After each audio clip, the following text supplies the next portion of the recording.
ప్రజలు త్రాగునీటికి ఇబ్బందులు పడుతున్న సమయాన మన ముఖ్యమంత్రి గారు సాగర్ నుంచి త్రాగునీరు వదిలి ప్రజలను ఆదుకున్నారు.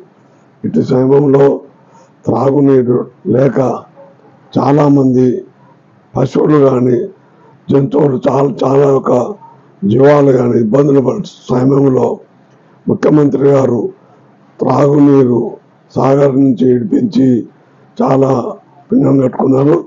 వారికి ధన్యవాదాలు తెలుపుకుంటున్నాము. అట్లనే మిర్యాలగూడ నియోజకవర్గ ఎమ్మెల్యే గారు బిఎల్ఆర్ గారికి, మంత్రులకు మరియు జిల్లా అధ్యక్షుల వారికి అందరికీ ధన్యవాదాలు తెలుపుకుంటున్నాము. మిర్యాలగూడ నియోజకవర్గ ప్రజల తరఫున అందరికీ ముఖ్యమంత్రి గారికి ధన్యవాదాలు తెలుపుకుంటున్నాము.